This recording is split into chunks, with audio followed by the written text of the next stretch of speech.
Hello guys, welcome back to my channel Lekha Priya's multipurpose channel. ಇವತ್ತಿನ ವ್ಲಾಗಲ್ಲಿ ನಿಮ್ಮ ಜೊತೆಲಿ ಒಂದು ಸೂಪರ್ಬ್ ಆಗಿರುವಂತಹ ರೆಸಿಪಿನ ಶೇರ್ ಮಾಡ್ತಾ ಇದ್ದೀನಿ. ಹಬ್ಬದ ಸಂಭ್ರಮ ಎಲ್ಲರ ಮನೆಯಲ್ಲೂ ಮನೆ ಮಾಡಿದೆ. First of all very happy Ugadi ಹಬ್ಬದ ಶುಭಾಶಯಗಳು. ಈ ಹಬ್ಬ ಎಲ್ಲರ ಮನೆಯಲ್ಲಿ, ಎಲ್ಲರ ಮನಸ್ಸಿನಲ್ಲಿ, ಎಲ್ಲರ ಬದುಕಿನಲ್ಲಿ ಸಂಭ್ರಮ ತಂದುಕೊಡ್ಲಿ ಅಂತ ಬೇಡ್ಕೊಳ್ತಾ ಇದ್ದೀನಿ.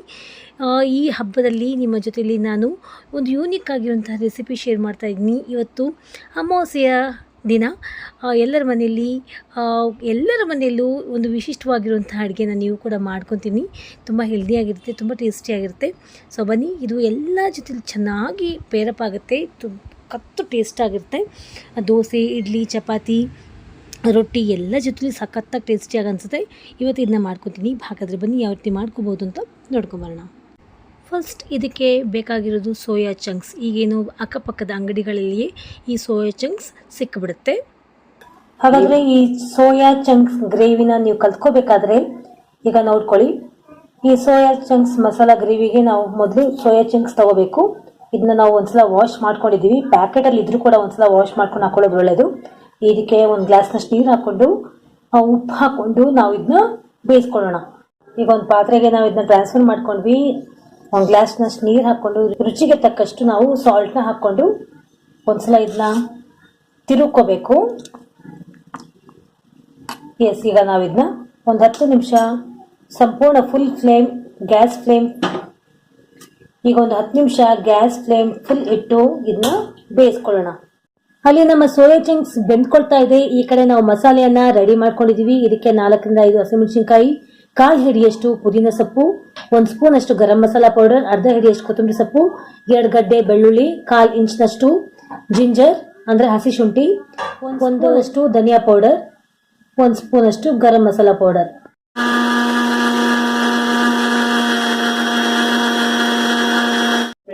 ನೋಡಿ ಫ್ರೆಂಡ್ಸ್, ನಾವೀಗ ಗ್ರೈಂಡ್ ಮಾಡ್ಕೊಂಡಿದೀವಿ. ಈ ರೀತಿ ಇದು ಫೈನ್ ಪೇಸ್ಟ್ ಆಗಿ ಗ್ರೈಂಡ್ ಆಗಬೇಕು. ನಮ್ಮ ಮಸಾಲಾ ಐಟಮ್ಸ್ ಎಲ್ಲ ಗ್ರೈಂಡ್ ಆಗೋಷ್ಟೊತ್ತಿಗೆ ನಮ್ಮ ಸೋಯಾ ಚಂಕ್ಸ್ ಈಗಾಗಲೇ ಬೆಂದ್ಬಿಟ್ಟಿದೆ. ನಾವೀಗ ನೀರನ್ನ ಅದನ್ನ ಸ್ಟ್ರೈನ್ ಮಾಡಿಕೊಂಡು ಈ ರೀತಿ ಪಾತ್ರೆಲಿ ಹಾಕೊಂಡಿದೀವಿ. ಬೇಯಿಸ್ಕೊಂಡಿದ್ವಲ್ಲ ಫ್ರೆಂಡ್ಸ್, ಆ ಸೋಯಾ ಚಂಕ್ಸ್ನ ಒಂದರಲ್ಲಿ 2 ಮಾಡ್ಕೊಳ್ತಾ ಇದ್ದಾರೆ ನೋಡಿ ಅಮ್ಮ. ಒಂದೊಂದೇ ತಗೊಂಡು ತಣ್ಣಗಾದ್ಮೇಲೆ 1 ಸೋಯಾ ಚಂಕಲ್ಲಿ 2 ಪೀಸ್ನಾಗಿ ಮಾಡ್ಕೊಳ್ತಾ ಇದ್ದಾರೆ. ಅಂದ್ರೆ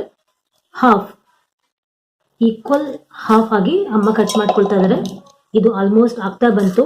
ಈಗ ನೆಕ್ಸ್ಟ್ ಇದಕ್ಕೆ ಒಗ್ಗರಣೆ ಹಾಕೋಬೇಕು.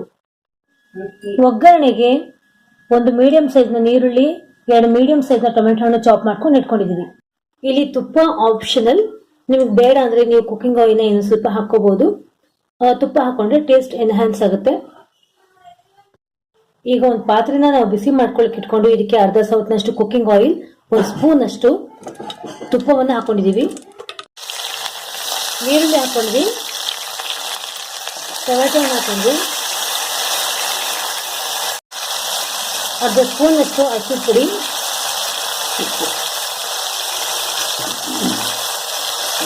ಟೊಮೆಟೊ ಹಣ್ಣು ಹಾಗೂ ನೀರುಳ್ಳಿ ಬೆಂದ್ಕೊಳ್ಳೋಕ್ಕೆ ಸ್ವಲ್ಪ ನಾವು ಉಪ್ಪು ಹಾಕೊಂಡ್ವಿ. ಟೇಕ್ ಕೇರ್, ನಾವು ಸೋಯಾ ಚಂಕ್ಸ್ಗೆ ಈಗಾಗಲೇ ಬೇಯಿಸ್ಕೋಬೇಕಾದ್ರೆ ಉಪ್ಪನ್ನು ಹಾಕೊಂಡಿದ್ವಿ.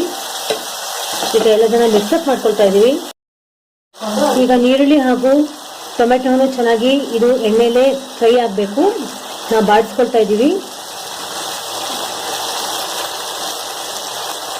ನೀರುಳ್ಳಿ ಹಾಗೂ ಟೊಮೆಟೊ ಮುಕ್ಕಾಲು ಭಾಗದಷ್ಟು ಇದು ಬೆಂದ ಮೇಲೆ ನಾವೀಗ ಗ್ರೈಂಡ್ ಮಾಡ್ಕೊಂಡಿದ್ವಲ್ಲ ಆ ಮಸಾಲೆಯನ್ನು ಹಾಕೊಳ್ತಾ ಇದ್ದೀವಿ.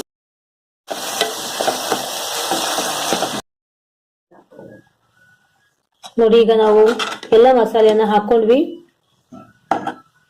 ಈಗ ಸ್ವಲ್ಪ ಚೆನ್ನಾಗಿ ಮಸಾಲೆ ವಾಸನೆ ಹೋಗೋ ತನಕ ಇದು ಸ್ವಲ್ಪ ಕುಕ್ ಆಗಬೇಕು. ಈ ಟೈಮಲ್ಲಿ ಟೇಸ್ಟ್ ನೋಡಿಕೊಂಡು ನೀವು ರುಚಿಗೆ ತಕ್ಕಷ್ಟು ಉಪ್ಪನ್ನು ಹಾಕೋಬೇಕು.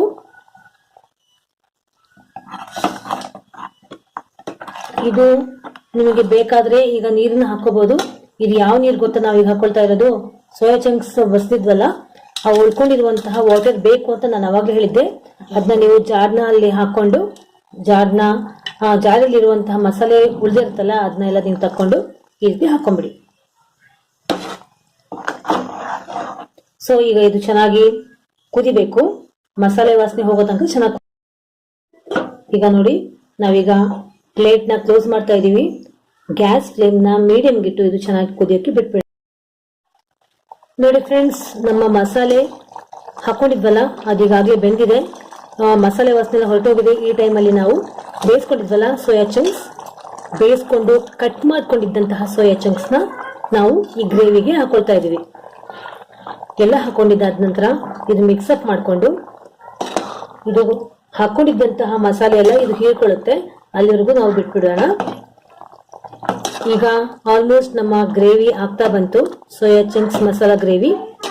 ಇನ್ನೊಂದು 10 ಮಿನಿಟ್ಸ್ ಇದು ಸಿಮ್ಮಲ್ಲೇ ಬಿಟ್ಬಿಡ್ಬೇಕು, ಯಾಕಂದ್ರೆ ಆಲ್ರೆಡಿ ನಮ್ಮ ಸೋಯಾ ಚಂಕ್ಸ್ ಬೆಂದ್ಕೊಂಡಿದೆ, ಬಟ್ ಮಸಾಲೆಯಲ್ಲಿ ಹಿರ್ಕೋಬೇಕಲ್ವಾ.